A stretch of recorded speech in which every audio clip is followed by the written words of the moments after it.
Mesdames, Messieurs, bonjour. Je souhaite, avant de commencer ma présentation sur la représentation politique de la communauté française dans les institutions, communauté expatriée donc dans les institutions en France, je souhaite remercier Monsieur le sénateur Thomas Grulich et Madame Slavikova de m'avoir invité pour participer à cette conférence.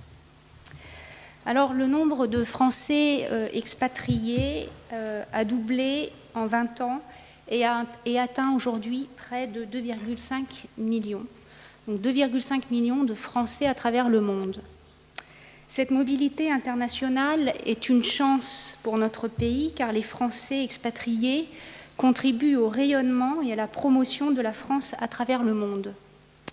L'expatriation, cependant, si elle est une chance, représente aussi un défi. L'expatriation peut comporter des difficultés et la solidarité entre expatriés permet de surmonter certaines contraintes.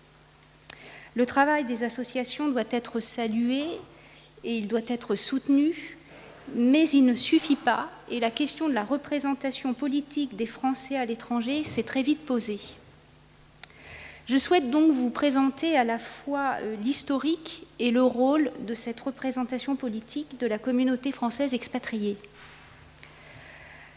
Déjà en 1946, dans notre constitution donc, du 27 octobre 1946 de la 4e République, il était stipulé que les Français de l'extérieur seraient représentés par 3 conseillers de la République au sein du Conseil de la République.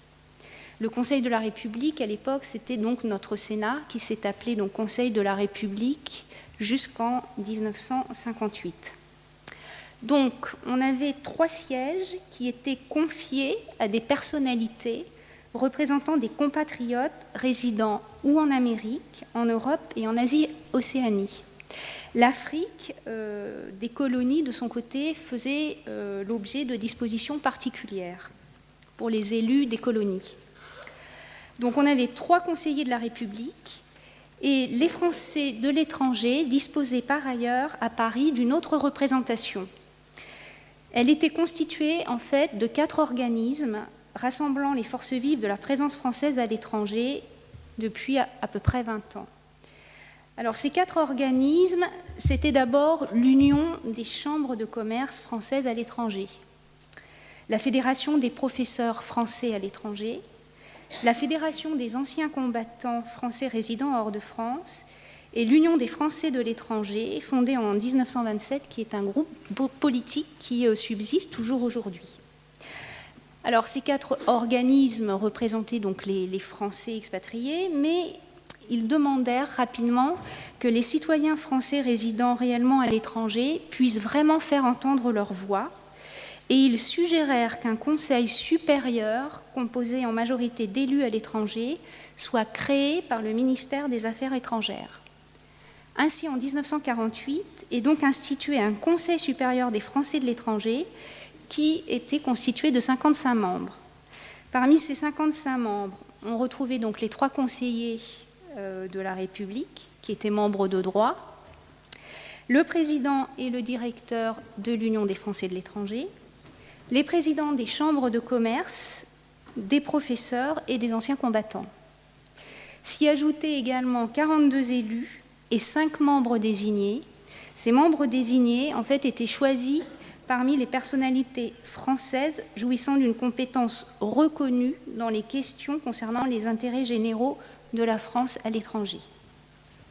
Donc ce Conseil supérieur ainsi constitué avait pour but de mieux connaître nos compatriotes expatriés en les incitant à s'immatriculer dans les consulats et en encourageant leur regroupement au sein d'associations ou d'organismes, ce qui nous a permis en fait de dénombrer notre communauté expatriée et de mieux les connaître et de mieux la connaître. Alors, avec le soutien donc, de ces conseillers de la République, donc sénateurs en fait, de grands progrès ont été enregistrés donc, déjà à cette période, puisque le sénateur André Armengaud créa dès 1965 un système de retraite pour les Français expatriés. Et en juin 1980, une proposition de loi du sénateur Jean-Pierre Cantegrit permit d'attribuer la sécurité sociale aux non-salariés et aux retraités français résidant à l'étranger. Alors, ce Conseil supérieur avait un simple rôle consultatif, mais il pouvait initier en fait un mouvement en faveur des Français de l'étranger. Avec l'avènement de la Ve République et la Constitution du 4 octobre 1958, la représentation politique des Français expatriés en fait, est consacrée avec l'article 24. Et cette représentation politique, elle est consacrée au Sénat, puisque l'article 24 dispose que les Français établis hors de France sont représentés au Sénat. À partir de cette période, à partir de cette date, 6 sénateurs sont alors élus par le Sénat sur présentation des candidats élus par le Conseil. Et donc le Conseil supérieur se voit donc reconnaître un rôle clé dans cette nouvelle organisation institutionnelle. Donc on passe à partir de 1982 de 6 sénateurs à 12 sénateurs élus par les seuls membres élus au Conseil supérieur. Alors le Conseil supérieur a permis par son influence progressivement d'améliorer la représentation des Français expatriés en aboutissant donc en 1976 à la loi du 31 janvier instituant le vote des Français établis hors de France lors des élections présidentielles. Alors, les élections donc, pouvaient se tenir dans les centres de vote ouverts au sein de nos ambassades avec l'assentiment des États concernés. Avec le soutien des sénateurs, donc membres du Conseil, de grands progrès donc, ont pu voir le jour, et notamment cette possibilité donc, pour les Français expatriés de pouvoir voter alors même qu'ils sont loin de la France. Alors, le Conseil a évolué par la suite et à partir de 2004, on a reconnu en fait la collectivité publique des Français établis hors de France, un peu comme une collectivité territoriale. Et à partir de ce moment-là, afin de donner plus de visibilité en fait à cette représentation politique, nous n'avons plus parlé de Conseil supérieur, mais d'Assemblée des Français établis hors de France. Il s'agissait en fait de rendre plus visible l'institution en l'associant effectivement à cette idée de collectivité territoriale. Donc les personnalités désignées, on les augmente, il y en a 12. Les conseillers élus sont au nombre de 155 parce qu'on se rend compte qu'en fait il y a de plus en plus de Français expatriés. Et étant donné les évolutions démographiques, on a plus de conseillers donc, à l'Assemblée pour les représenter. En 2012, on décide également que les Français de l'étranger seront également représentés à l'Assemblée nationale. Et donc 11 députés viennent s'ajouter pour représenter les Français établis hors de France. Donc on a une Assemblée des Français de l'étranger composée donc d'élus qui sont en majorité des expatriés et qui donc se mettent au service en fait de leur pays pour relayer à partir de leur pays d'accueil certaines problématiques. On a les sénateurs qui représentent également les Français établis hors de France et on a aussi donc des députés. Alors cette Assemblée des Français de l'étranger, la loi de 2004 qui crée cette assemblée assigne donc à l'Assemblée une mission de conseil du gouvernement. Son président, c'est donc le ministre des Affaires étrangères qui définit les objectifs et les priorités de l'Assemblée. Il est secondé par 3 vice-présidents qui sont donc élus par les membres élus de l'Assemblée des Français de l'étranger. Et donc ce collège des vice-présidents a une mission de réflexion, de proposition, d'animation et de communication.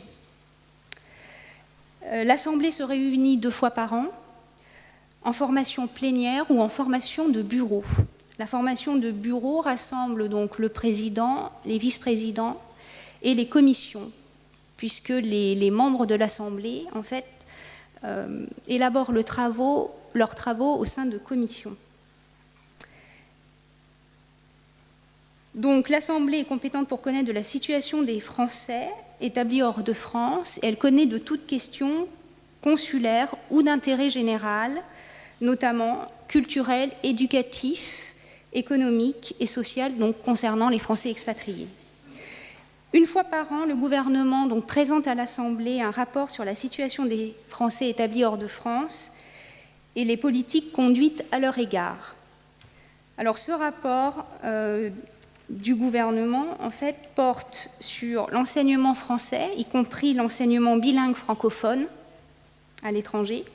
Il concerne également la protection sociale, la formation professionnelle et l'apprentissage, la sécurité des Français établis hors de France, le soutien à l'entrepreneuriat des Français établis hors de France et les actions menées, par exemple, pour favoriser la diffusion commerciale des produits fabriqués en France. Ce rapport, en fait, du gouvernement peut donner lieu à un avis de l'Assemblée des Français de l'étranger. L'Assemblée, comme je vous le disais tout à l'heure, réalise ses travaux au sein de commissions. Il y a des commissions permanentes, il y en a 5, qui mènent des réflexions notamment sur les affaires culturelles, l'enseignement et l'audiovisuel, les affaires sociales, les finances et les affaires économiques, les lois et les règlements, et également l'Union européenne. Il y a aussi des commissions temporaires qui peuvent avoir une mission particulière pour réfléchir à un moment donné, par exemple, sur la sécurité. Donc l'Assemblée donne surtout des avis sur les questions et les projets intéressant les Français établis hors de France. Les membres de l'Assemblée veillent particulièrement à assurer en leur qualité d'élus représentatifs des communautés françaises à l'étranger la défense des Français expatriés. Ils analysent les questions donc relatives à l'enseignement des Français à l'étranger, mais aussi à leurs droits, à leur situation sociale ou leurs problèmes économiques ou leur fiscalité à l'étranger. Donc ces élus au sein de l'Assemblée émettent des vœux, des avis pour orienter en fait l'action de l'administration, l'action du gouvernement.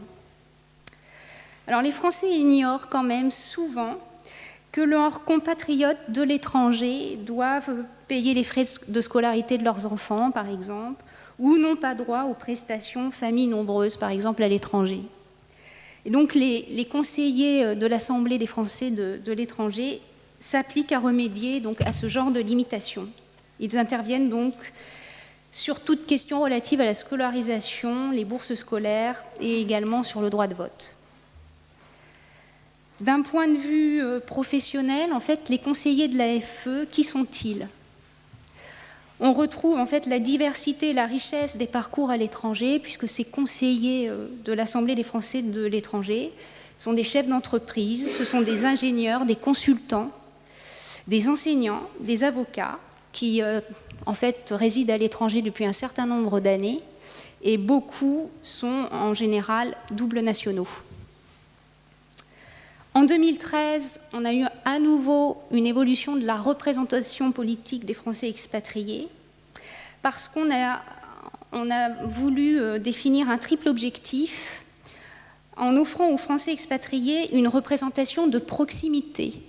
Et cette représentation de proximité, elle s'est traduite à travers la création de conseils consulaires ou de conseillers consulaires, qui sont des conseillers en fait, qui sont donc dans les différents pays et qui travaillent au sein des ambassades ou des consulats. Et donc ces conseillers consulaires vont participer au conseil consulaire, c'est-à-dire aux réunions dans le cadre de l'ambassade ou du consulat. Et ces réunions, en fait, ont particulièrement pour sujet les questions relatives aux Français de l'étranger sur les bourses scolaires, la protection sociale. Donc ils délibèrent en fait avec le consul, avec en fait les personnes de la communauté française donc dans le pays pour essayer de prendre des décisions les plus adaptées en fait au pays d'accueil. Donc on a ces conseillers consulaires qui sont des conseillers de proximité et on a gardé également les conseillers AFE, conseillers Assemblée des Français de l'étranger, qui, eux, siègent plus particulièrement à l'Assemblée, donc à Paris, qui se réunit à Paris, dans les commissions dont je vous parlais tout à l'heure, et qui, en fait, relaie auprès du gouvernement, en fait, toutes les questions qui remontent, en fait, des conseillers consulaires qui sont dans les différents pays.